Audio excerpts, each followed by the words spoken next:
and Hollywood, what comic creators need to know now. Every year, it literally changes, right? No one, well, maybe Matt, no one really saw The Walking Dead coming. That's like a weird thing to say. I mean, The Walking Dead television show coming. But really, at the end of the day, there is a whole wave of creators who are sitting in Artist Alley and you guys have sat in Artist Alley and you know, when someone comes up and buys 2 copies of every book that you have without looking at them and hands you a credit card, they're usually buying on an expense account. But how do you deal with that when you get that call or that email? What do you do when that situation is now directly in front of you? What sorts of things do you need to know? I'm going to take you through a panel of guests who will give you some great insight, and I'm going to introduce them. I'm going to skip the first one because he hasn't arrived yet. Bob Layton will be here in a minute, so we won't go through an introduction. So my first guest, literally, I think, broke in almost the exact same year that I did in the very early 90s. He looks a little bit younger than me because he keeps in good shape, but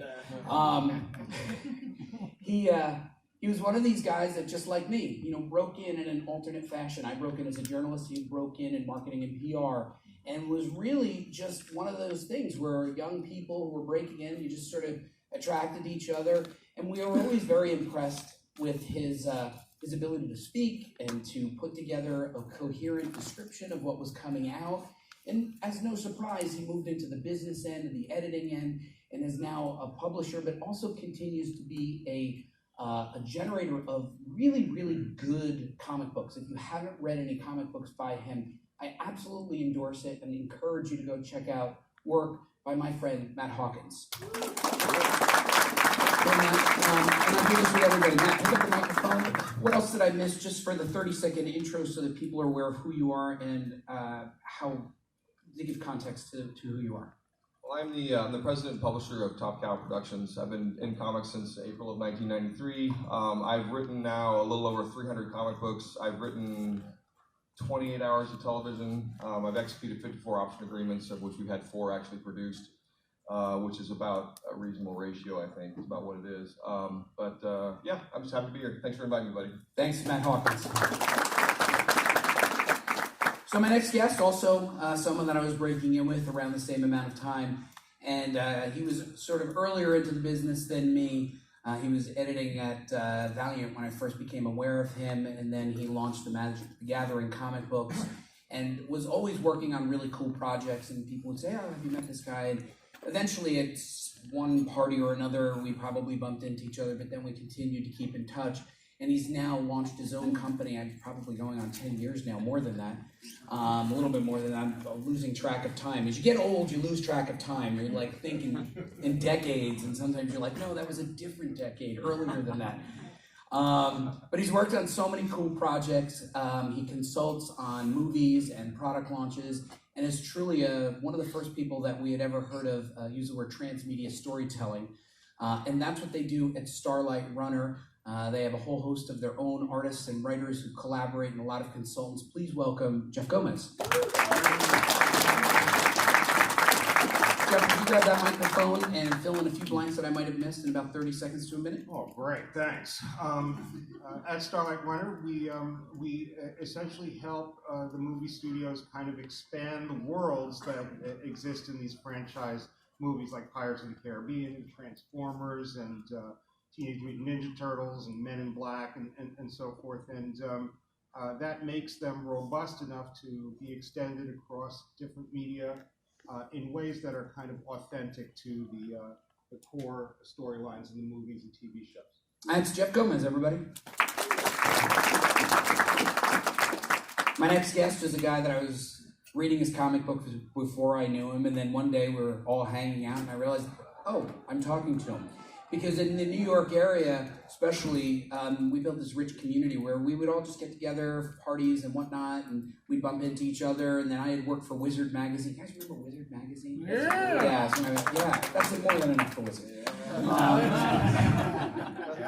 That's good alumni, right? But yeah, so as I was starting to meet these people, and I was reading these comics like Eternal Warrior and different comics and Bloodshot, and I was like, kept seeing this name come over and over. And he wasn't just a writer; he was a writer-artist.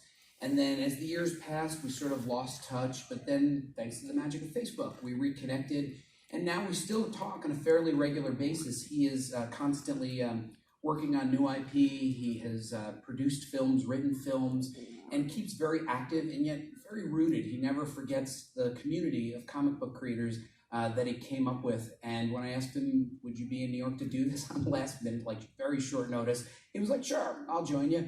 And he actually arranged his flight to be here from Hollywood. Please welcome Kevin VanHook.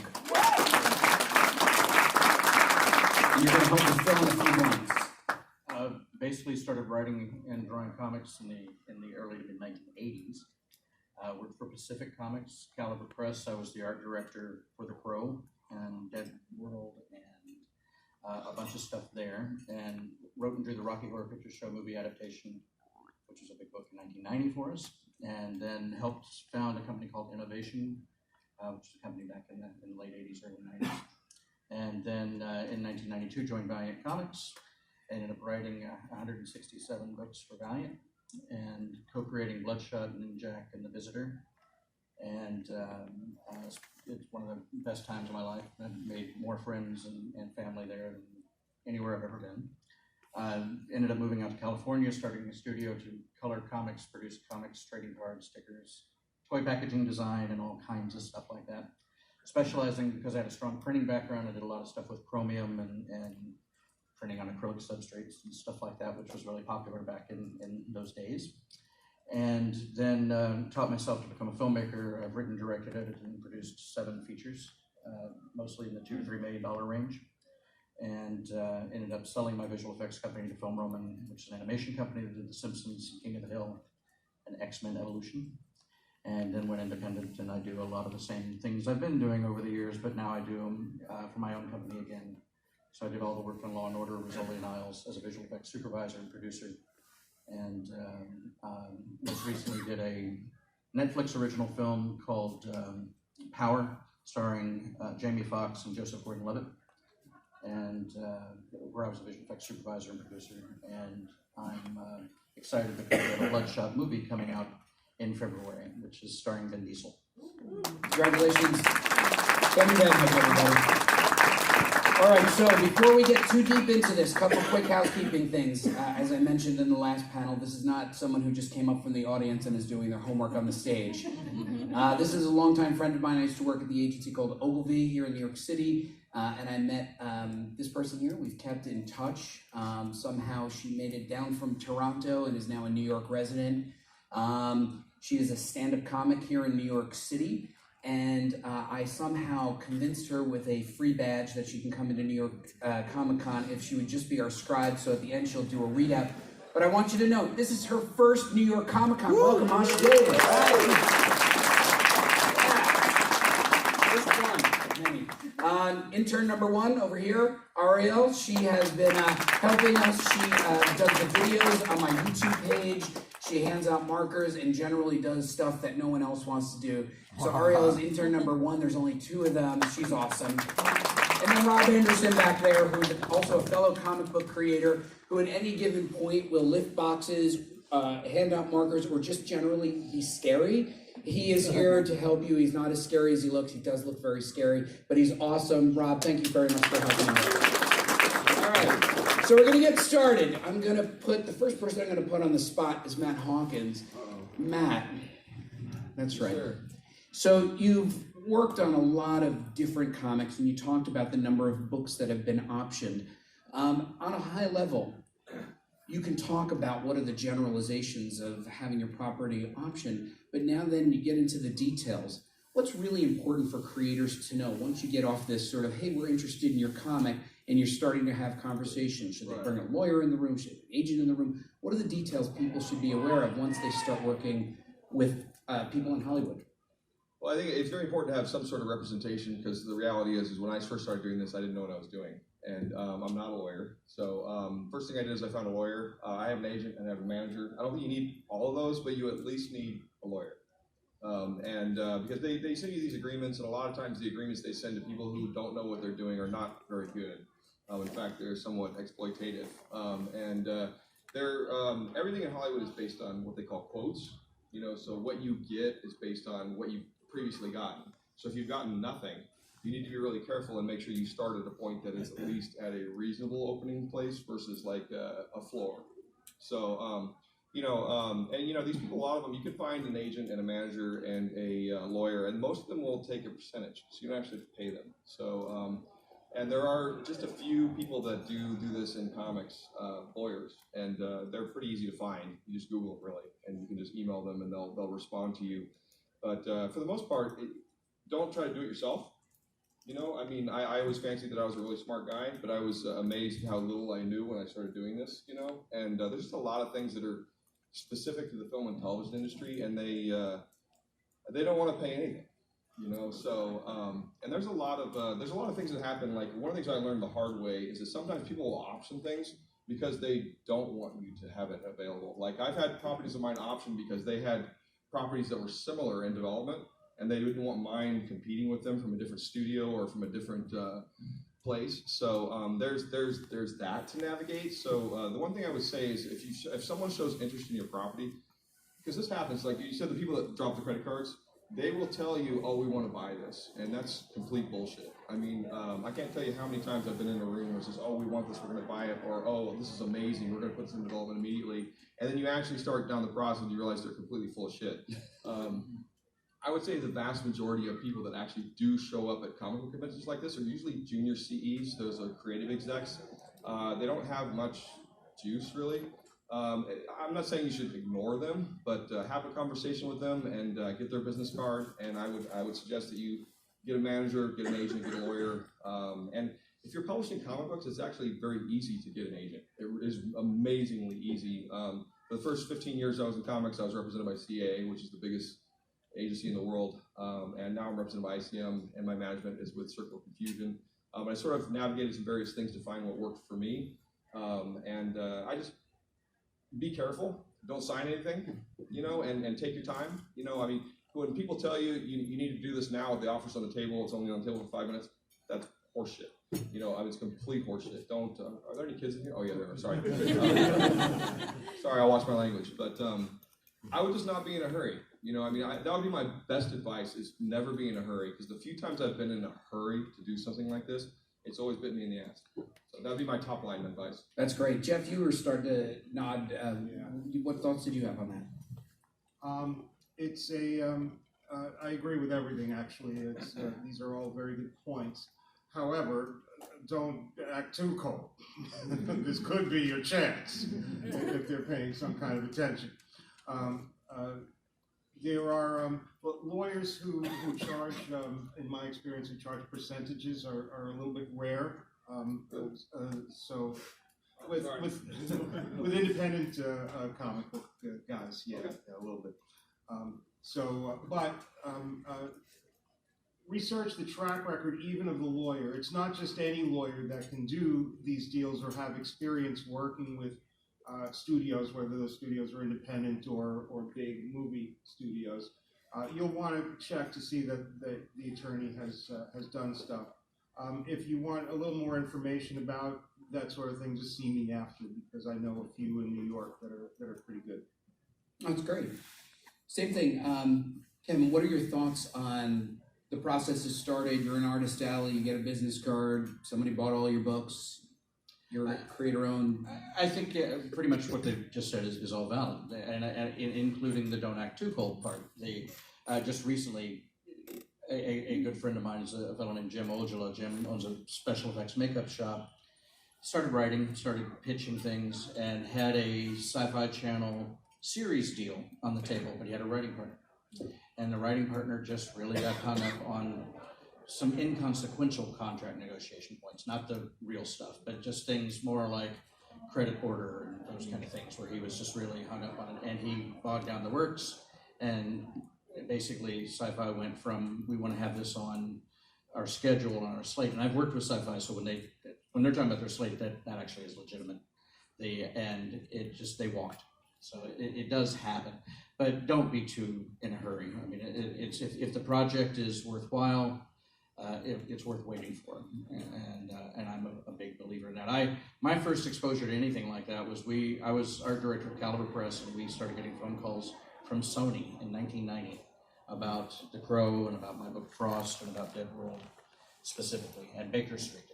And everything we did was creator-owned. And so Gary Reed, who's since has passed away sadly, but who was our publisher, turned those phone calls over to each of us individually as creators. And ultimately, with the help of David Shaw and some other people, that's why James O'Barr was able to get The Crow off the ground and made into a film and became a franchise. So, I mean, it does happen, and I've seen it happen over the years many, many times. Most of my experiences in independent film in gearing things up and setting them up myself. So I'm not as experienced in terms of the other side of it, in terms of what you're talking about. I just want one other thing. I've had a few times at San Diego Comic-Con, which is obviously on the other side of the country, but you'll have people like really famous people that'll walk up to you at the booth. Like we've had Oliver Stone walk up to the booth and ask us about projects. I had James Cameron walk up one time to our booth and start talking to me. And one of the things my agent very early on told me is, don't ask them for their autograph. I mean, that may seem like a simple thing, but the second you sort of beneath yourself, like that you're a fan of them, you could say that you love their work, but the second you're like, oh my God, you know, if you gush too hard, they start seeing you as beneath them, which I mean, it's a perception thing. I mean, it's kind of silly, but I remember very distinctly the first time Rob Liefeld went in to meet with Steven Spielberg and Jim Lee went in as well. Jim took in the Jaws Criterion edition to sign, and Rob walked away with the deal, and Jim did not. So I mean, that's just a very simple thing. It's just like you know, you can be flattering, but don't be groveling. You know what I mean? But that Criterion edition was actually really nice. I understand. It's very nice. No, I'm just saying. They say that very early on. It's like you need to treat these people like they're your equals. And when you're producing and when you're writing, when you're directing and stuff like that, you can be friendly to actors and stuff like that. But you got to keep in mind, they're the help.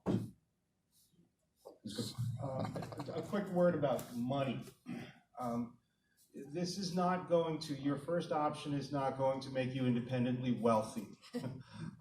In fact, we've seen numbers dwindle over the years as there is this huge flood of intellectual property. It used to be that we were able to option something for $100,000, $75,000, and now we're seeing $25,000 or even $15,000 options, sometimes less than that.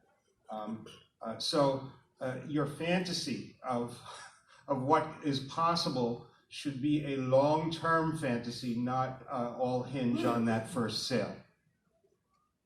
Kevin, you were about to actually add something. Oh, I was just going to say I gave Quentin Tarantino my autograph. He's a comic book fan. Yeah, he is. And same thing with the Wachowskis. I worked on Speed Racer, and all kidding aside, the context of both of them was the fact that I wanted to give them something, and so I gave them signed Bloodshot Ones. And because the Wachowskis were fans and had actually written comics and so forth, and Tarantino, I gave him an original page from Marvel Presents that I drew of The Thing, because he's a Thing fan. And he remembered. So when I directed a documentary on the history of makeup effects, and so I got to hang out with John Carpenter and everybody, Robert Rodriguez and Dick Smith and K&B and all this stuff. And anyway, that was the context of it. But as far as and I know what you mean by the help aspect of it, but also, for what it's worth, I also have become friends with a lot of the actors I've worked with, especially as a director. If you follow my work at all, you'll realize that I've worked multiple times with Casper Van Dien. Casper and I just became friends. We like working together. It's easy, and he knows what I'm trying to achieve, and he does it. And I was good friends with Jeffrey Lewis and George Kennedy and Robert Wagner and not Gary Busey, oddly enough, but the others. So let's say you're an independent creator, you've made your own book, you've got this thing, and no one's come up and bought your book or optioned it. Is there a way to reverse the process? Is there a way to get your work in front of people who might be willing to drop a mere $25,000 on your option? Yeah, I mean, we routinely just send comps. I mean, we have a list of people that are creative execs and execs at various companies, and we just have them. They actually get sent from the printer. So our books just get automatically sent. The trades, not the individual issues, they get sent directly to these people, and then they get them and they read them, and they sometimes get them before they actually even come out, which is nice, because a lot of times when 3 or 4 projects I've written, I've actually optioned them before they ever even came out. Wow. So That's it's it's just a list. You can make a list, and that's why it's really important, I think, to have an agent or a manager, especially if you've not been in the business for a while. Like, I think I could probably do this now without an agent or a manager, but I wouldn't do it because it's kind of a pain in the ass. And because at some point you need to be an asshole, and it's better that they be the asshole than you. Language. Unless you want Language. Oh, He didn't mean to say agent. I know. We say representative. Yeah. Go ahead. Same question, Jeff, about getting your Sure. stuff in front of people.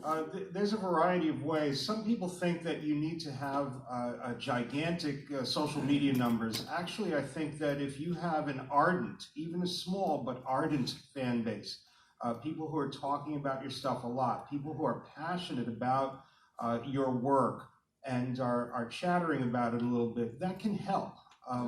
You can pass on those social media numbers to people, or be able to amplify it on a blog, or on, just get your social media out there, set up and built around your intellectual property, featuring comic artwork and so forth. It's astounding how I have leveled up because some aspect of what I do or what I'm talking about is out there on the internet, and somebody finds it and becomes interested in it. And I would say it's definitely true. I did a little independent horror film a few years ago, and this was interesting to me. The first time I was with a new sales rep, and it was very important to their marketing people that we give them all the numbers from how many Facebook fans does Casper have, how many does Patrick Muldoon have, what's their Twitter following, yada, yada, yada, all the way down the line myself. And, had we created independent Facebook pages for the project itself and all that kind of stuff. And it was the bulk of I had done 6 other features prior really to that social media turn.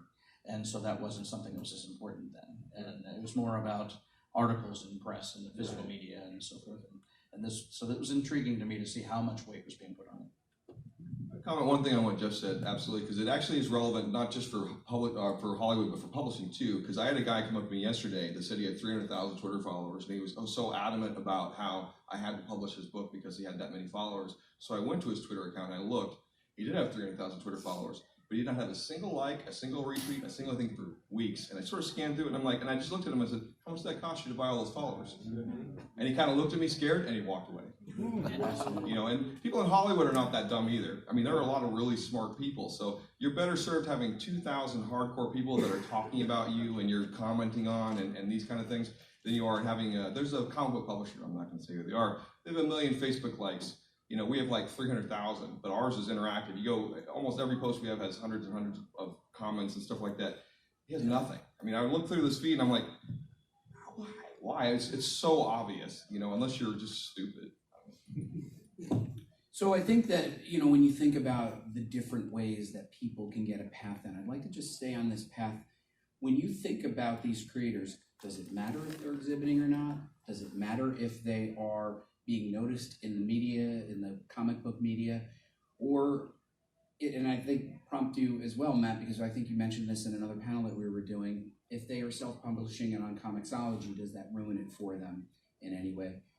Can any of you talk about the methods that creators might want to optimize to be noticed, to either build that community and or get to where they want to get? Everyone here probably has some sort of reason for being at a comics in Hollywood conversation. I would say, using my business hat and not my creative hat, it really comes down to its mitigation of risk. You know what I mean? It's like, what if this person has any sort of following at all, that I'm trying to figure out, can I sell this person? Can I sell their idea? And the thing is, the problem with comic book people is they're typically introverted. Most comic book people I've met are very introverted. And you walk through Artist Alley, and you and I talk about this all the time, with marketing and all these Wizard World schools and things we've done over the years, is people don't look up. I mean, if you're sitting on your phone looking down, playing a game or doing something while people walk by, no one's going to talk to you, and they're not going to look at your stuff. But if you're standing, and look, I've been standing for 4 days, and my legs are killing me, and I'm really eager to get home. But I stand for 4 days, and I look around, I say good morning, I smile at people, and they come up, and some of them come up and talk to you. And those people, you then go to your 10-second pitch. If they're still there, you go to your 30-second pitch. If you're still there, then you go to your 2-minute pitch, and then you start talking to them about whatever. You know, and there's all kinds of little things you can do to twist that. Like I have a guy that I always bring with me that if my booth is empty, I make him go around on the other side and I talk to him because people will come by and talk to you and they'll see what you're talking to someone else about. If you're just standing there and there's no one at your booth, people are hesitant to come up. So I always encourage people, have one of your own people stand on the other side of the booth, and even if you're just having a regular conversation, it looks like someone's interested in your stuff and they come over and do it. It's a lot of That is genius. I'm stealing round of that. applause for like the smartest thing I've heard. That is Did I talk crazy. about that one before? No, you told me, but you I told love them that. now. So. Yeah, no, it works because when you're there and you have a booth and no one's there, people are hesitant to come up because they're like, oh, I don't know. I actually have my daughter sit at my booth, and Yeah. people are like, wow, like a 15-year-old girl's making comics, and I'm over here. When she's there, they start to go, and then she's like, yeah, Right. my dad's comics. I'm like, Right. No, it's whatever it takes to get someone to pay attention to you. And if you know you're an introvert, if you know you're not someone that can talk to someone, bring someone with you that can. And it really is all about making a connection with someone. And the thing is, this is the thing I've learned about comic books specifically. If I can make a connection with someone and they like me as a person, and then they read my book and they like my book, they're going to read my stuff for decades. And then you can incrementally build an audience over a series of years. And, I joke that I have about 20,000 hardcore fans, but for 20,000 hardcore fans, I live a very good life. yeah. So, but I think it's what is the best way to get in front of Hollywood people? I gotta be honest, you guys are probably more Hollywood guys than I am. I'm a little down on Hollywood because I think they're a bunch of scumbags, but, What are your thoughts? Tell us, what are your thoughts? I think it is a lot of style over substance. I think Hollywood, the biggest problem I have with Hollywood in general is because I've written TV and film, and you generally are working with people that don't know what they're doing. It's always amazing to get notes and things from people that are, what do I do? We'll set this up later. Oh, okay. There you go. It's an over the but, shoulder, man. anything you can do to get attention to yourself is actually a beneficial thing. Whether it's you have walk through Artist Alley and look at the booths that pop out to you. Why do they draw your attention? I would look at it and learn from other people. I constantly, you had Brian Polito in the panel before. I steal that guy's ideas all the time, and he steals my ideas all the time. We always joke about he has an idea, we're going to see who's going to steal each other's ideas first. You find certain people like Brian. I think he's one of the few guys I think in independent comics I think is a better marketer than me. You know what I mean? So I look at that guy and I'm like, wow, he does this, he does this, he does this, and literally anything you can do to get attention, and give something away for free. You have something to get someone some sort of a hook. You need to rehearse things. You need to rehearse your 10-second pitch. You need to rehearse your Hollywood mashup. When I pitch my Postal book, I always tell people, I look at their age, and if they're over 30, I said, oh, it's Northern Exposure meets Twin Peaks. If they're under 30, I just don't talk to them. Jeff, you were about to say something. Yeah. One of the things that we pay attention to and advise our clients on are universes, story worlds that are capable of being extended across multiple media platforms. The thing that I'd like you to think about is that the story of your comic book does not start on the cover of issue 1 and end at the back cover of issue 4 if it's a miniseries. Your story world extends in all directions beyond the limited series. What is that world about? What is its what are its semiotics, its iconography? What are the signs and symbols that are indicative of this world? Who are the characters who are just over the horizon? If your booth or your decor or your web presence is indicative of the fact that there is a vast world beyond the events of the comic, that's actually really attractive to certain kinds of media these days. Video game publishers want to know that it's a big world. A lot of the studios, and particularly coming very soon, the streaming services, they want more bang for their buck. They want to know that there can be sequel seasons and various tiers of content that they can produce. So think about building out that story world and giving us hints and clues in all of your marketing and publicity about it. So 2 quick things. One, you guys don't forget, tweet, share. If you hear an awesome quote, write it down, tweet it. Their names are right there. The hashtags are there. This is a good way to share what you're thinking and what you're hearing. Number two, I think, Jeff, something that you said that really struck me was when my first property came out and I was being talked to by Hollywood, they asked me questions I'd never thought of. Like, what is the evolution and how does this character change? And I didn't know the answer. Like, I wrote the story, but I didn't really know how to capture it. What's the importance for anyone here of understanding the talking points? Matt, you talked about the 15-second, the 30-second, the 2-minute.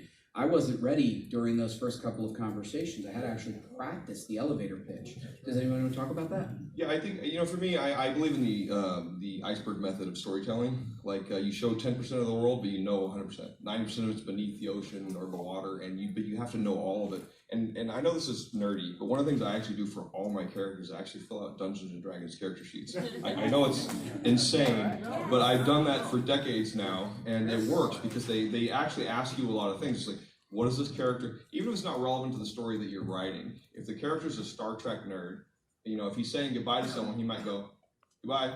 That's just a little affectation that makes that character more interesting than otherwise just saying goodbye. And that may be a bad example, but there are a lot of little things like that where you can figure out, what is this character like? What makes them tick?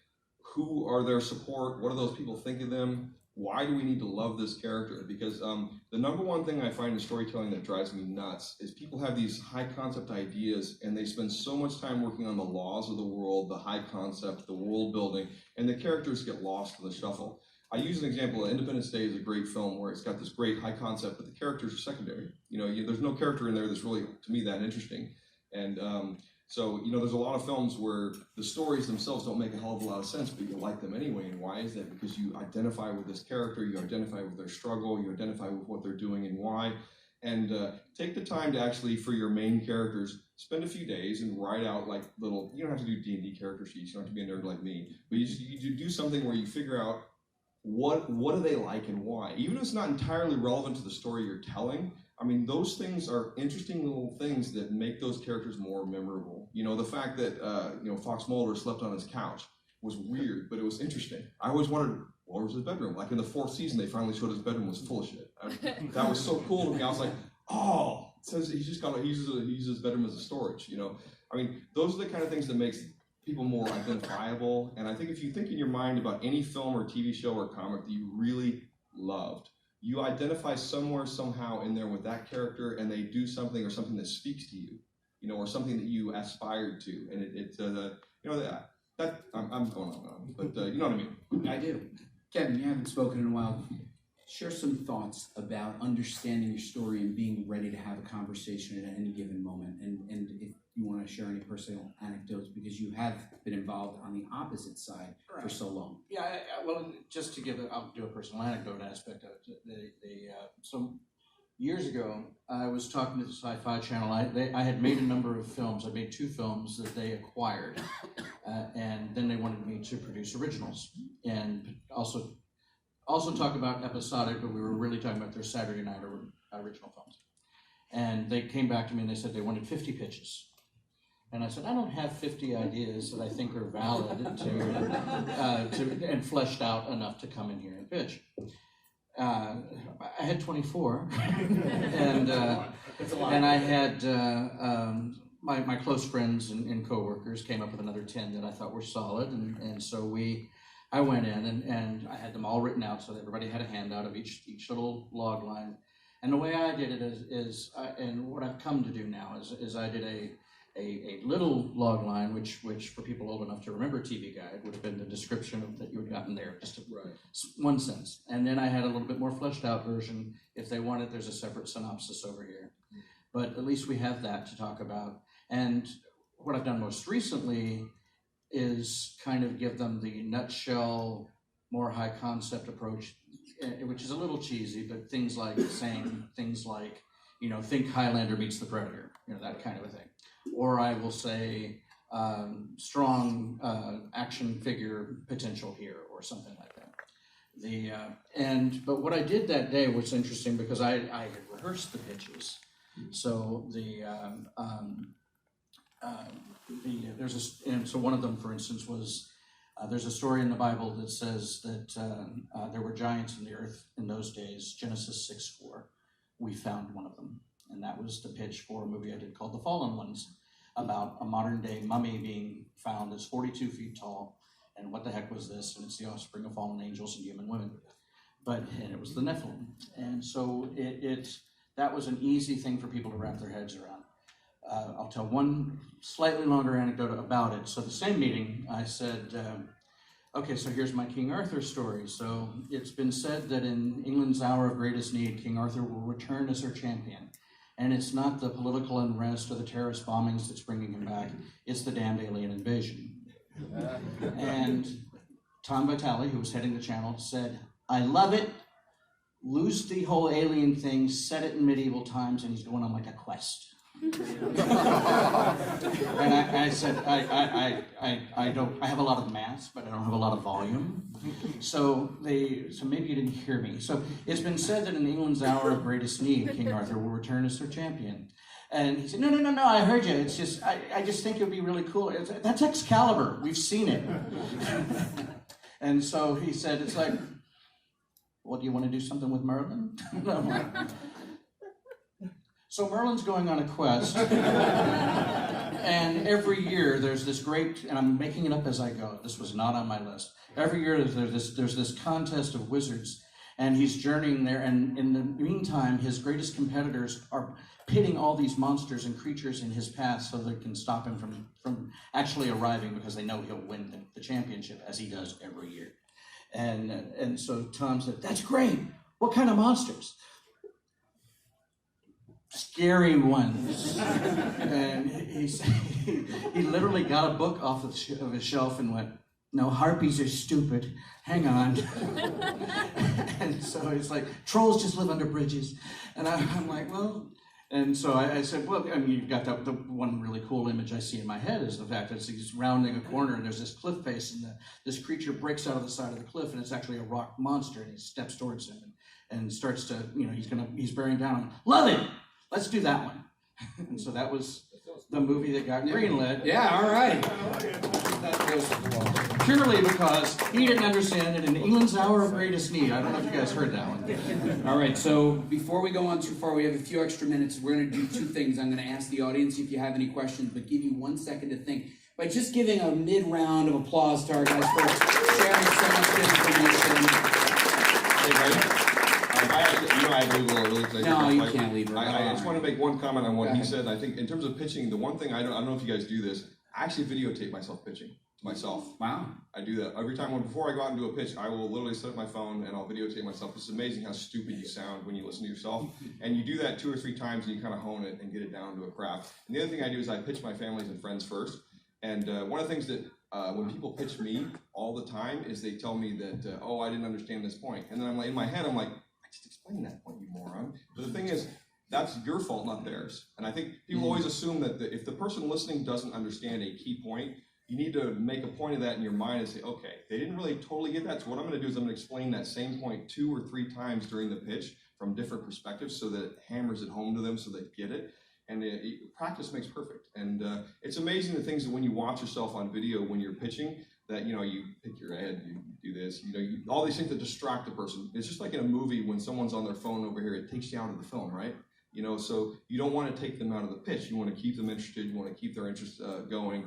And I think that's really important. And that has always worked for me, is in terms of pitching it. And the pitches I do for my comics, I do practice them. I practice them on my family and my friends, and I record them. And then I watch them. And then I'm really critical of myself until I get it down to a point to where when someone asks me, oh, what's Think Tank about? I'm like, oh, it's about a scientist who develops weapons for the military.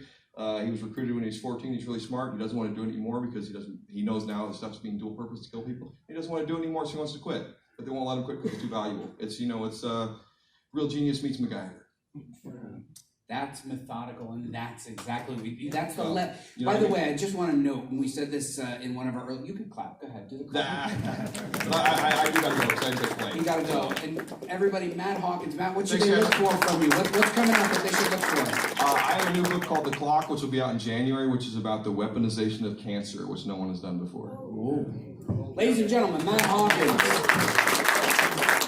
All right, so as Matt packs up, we've got 3 men enter, 2 men leave, right? So we're down to the final 2. This is the cage match you've all been waiting for. Hey, thank you. Thank you very much. Pleasure. One thing that's really important, does anybody actually have a question before I go on to the next thing? Question, but nice and loud. Hi, my name's Dale. I Thanks, own a Dale. video editing company, and I work in film and advertising. And I'm curious if you have anything to say about the sort of the reverse. There's ideas that I have that I think I could start with the comic to explore rather than the other way around. And if that's a viable way to develop a concept. Are you asking? I have a microphone. Are you asking if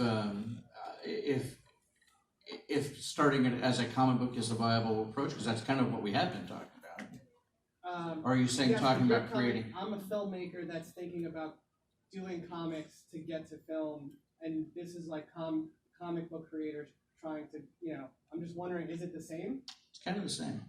I'm a filmmaker who also creates comics, and some of the comic book ideas, I'm in talks to produce new comics for that very purpose.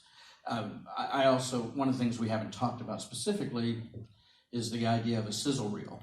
And in my case, because I'm an independent filmmaker, more than anything else, I tend to create a short trailer or a film with the idea of using it as a sales tool to either raise financing to make a film or a TV series, or to get pre-sales from distribution outlets, like torrent sales agents and so forth at markets like the American Film Market, to be able to move forward now. Could you just say what a sizzle reel, explain what a sizzle reel is?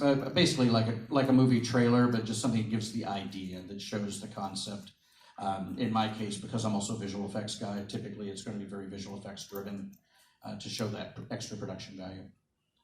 If you have production or post-production experience and access to equipment, I would always advise making movies, if you can, demonstrating your talent as a filmmaker, even if the movie you're making isn't your gigantic comic book concept.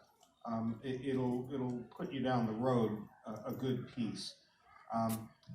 But yes, one of the biggest recommendations that we make at Starlight Runner for people who want to introduce concepts that could become movies is to do it, kind of like a living storyboard, a comic book or graphic novel. But don't do it only for that purpose. Respect the medium and make it fantastic. Put a lot of passion into it.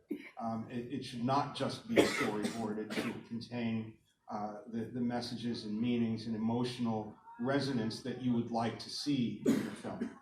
So that's a good point, and something I wanted to transition to. We've been talking about do's. What about don'ts? What about people who are in Artist Alley, or these folks here who might not even be in Artist Alley? What are some of the don'ts? What should they avoid doing if this is one of their aspirations, is to be action and or make it to the screen? Anything that they should avoid doing, Jeff? Sure. We do some consultation with Amazon and Netflix, and the good news is those companies are like houses on fire, and you possess the fire hoses, the content. They really, really need content. And we're still in that kind of state of grace where they're buying a lot. They are walking through the alleys of these conventions. However, they have been very clear with what it is that they're not looking for. And one of them is the fact, and we all need to understand this, around the year 2016, everything changed. And we have to be cognizant of the fact that our stories are not necessarily going to be engaging to some of the big media companies if they are standard white savior, beginning, middle, end, good versus evil, simple linear narratives. These companies are looking for multiple perspectives. Their audiences are the entire world. And the entire world wants to know that there's some kind of thing to identify with, something that represents a kind of international or global perspective. Keep that in mind with your content. The other thing they're looking for is not photocopies of previous kind of smash hits. They are looking for something that is an original vision that is filtered, I say, through your personal experience.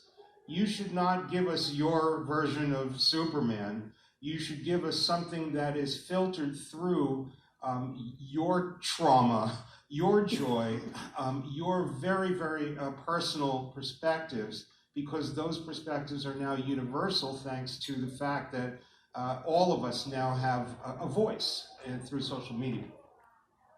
What were you about to say when he said that everything changed in 2016? And then you... Really? But yes, things did. And culturally we've changed and we've become more open and more diverse, hopefully, and more open to diversity and things like that.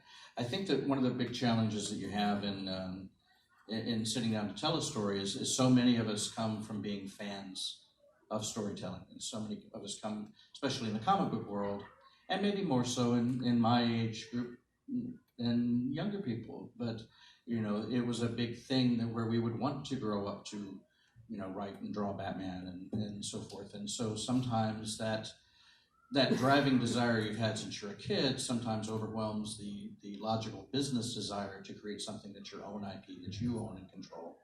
And so from a business standpoint, I would always recommend somebody try to create something that's creator-owned and so forth.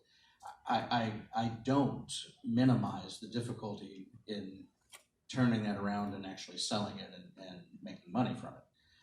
It is challenging to self-publish. It's challenging to get published.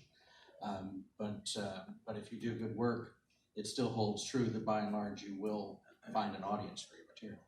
And one thing that you mentioned that triggered something I wanted to ask you about was about having your stuff together and ready to go in terms of everything from contracts to ownership. Can you just talk about some of the benefits and or pitfalls that you've seen over the years of creators who were ready or not ready for conversations? Well, I think that's the big thing is having a general understanding of what is the norm, so that you don't go in there and settle for far, far less than what the average person is getting, because, as Matt said, the other side will try to get it for as little as humanly possible. And I'll say this here. I consider myself fairly savvy in terms of reading contracts. I've always been my own representative and so forth. But I was part of the formation of a company called IDT Entertainment, and IDT was building their own foreign sales and their own domestic sales and all this stuff all at once, simultaneous. And they were, in some cases, some of the players were trying to be more clever than they even meant to be. And by that, what I mean is they were using vague language in contracts that then, unfortunately, sometimes we didn't catch, and it worked. There were different examples, but sometimes it worked to IDT's detriment, and sometimes it worked to the detriment of the producers. In my case, I was hurt by some language that determined recoupment. So recoupement's the idea that something costs so much money and we don't start sharing profits or splitting anything until that money has been recouped. We've gotten the budget back. So I did several films for IDT where the recoupment was defined by the producer's share filling that bucket until the budget was made. Producer's share was defined as 20% of the gross. So what that meant was, if the budget cost $1 million to make, that's what was spent, just to use a number, it had to recoup $5 million before we broke even on paper, despite the fact that we really broke even at $1 million. And that was used against me so that where I never saw any residuals on films that really did do like $3.5–4 million on a $1.2 million budget, because officially we hadn't broken it even yet, because that's all based on producer's share. So it's that kind of thing that was an example of where not only did I not catch it, but my lawyer didn't catch it. IDT's lawyer didn't really understand what they meant by that, and it was really more of a fumble that then smarter lawyers later on down the road used to their advantage. But now you're smarter and now you know what to look for. Well, yeah, but it's just, unfortunately, it's what's called a waterfall. The waterfall is basically the chain of recoupment. So it's like, the money people get this much and producers get this much, and maybe there's a bump for stars and so forth. But it's just one of those, the many things you have to pay attention to. Here's to match your pain. Be careful about the term producer or executive producer. Sometimes when you're kind of new and someone comes along and says, "Oh, listen, I like this material and I'm going to help you get it made. You have to make me a producer," and then they add zero value, or introduce you to one person who then introduces you to another and another and another. You've got something that can be akin to a leech or a tick hanging off you that you kind of gather as you move the property closer and closer to getting made. I've been involved in a project. Well, I'll be candid. It's Lucha Underground. Some people may remember Lucha Underground, which was a fantastic, wonderful, creative situation for myself and Starlight Runner. We built that story world, and we were promised producer credit going into it with some equity, a little ownership of this thing. And then Robert Rodriguez jumped on, so he was a producer. And then this reality show guy jumped on because he was going to be the one to make it. And his team had to be producers and so forth. So suddenly there's 10 or 12 producers on this thing. Guess who was at the bottom? Yeah. Who gets bumped down to associate producer or something like that, which means that all the numbers get reduced a little bit. And so don't do that. Make sure that whoever is jumping on to team with you to get this done is somebody who could make a significant leap forward with you on the project. And that you'll be able to tell by their resume and doing a little bit of due diligence. So Kevin, final thought, I got to wrap on. I was just going to say, along those lines, that's why I'm listed as an associate producer on Harry Connick Jr.'s The Happy Elf. All right. So before we break, first of all, thank you guys. You guys have been amazing. I'm going to put Asha on the hot seat. Asha, who's been taking notes furiously. Not furious, you were not that angry, really. You weren't angry at all. Can you pass that microphone over to Asha? Thank you. Asha, what did we learn today in our Comics in Hollywood panel? So lots of stuff. So details you need to know when you're in Hollywood's eye. You need a lawyer. Underline that. Very, very important. Google ones that are specialists in this field. That's really, really important. It's a highly specialized skill. Keep in mind that sometimes folks show interest just to block other people from getting your property. Never be in a hurry, but don't act too cold. Make sure that you do your research and flatter, but don't grovel. Treat potential industry people as equals. How do you get noticed? Send comps to the right people. Get an agent or a manager to help promote you. Take opportunities to merchandise your fan base. Social media fame helps, but only when your fans are engaged. From the business side, what's important? Keep in mind that folks are just trying to mitigate risk, so try to see things from their perspective. Make connections. If you're an introvert, find ways to bring attention to yourself in creative ways. The extension of your story world is very important. Have your channels both offline and online. Bring that world to life. Tip. Create Dungeons and Dragons character sheets for your characters. I think that's actually really cool. It helps to make your characters fuller, more robust, more interesting. Practice your pitch. That's really important. Show 10%, know 100%. Be succinct. Show familiar tropes. Use familiar tropes, concepts to expedite people's ability to comprehend what you're trying to say. That's really important. Record yourself, optimize, and keep perfecting what you're doing. Practice on your family and friends and integrate that feedback to make you tighter. Avoid standard linear narratives. Expand to different perspectives. Don't just remake what exists. Gain inspiration from your own life. Avoid elements like white savior narratives. Show diversity. Avoid one-dimensional stories. They want more. Be careful of recoupment clauses. That's key.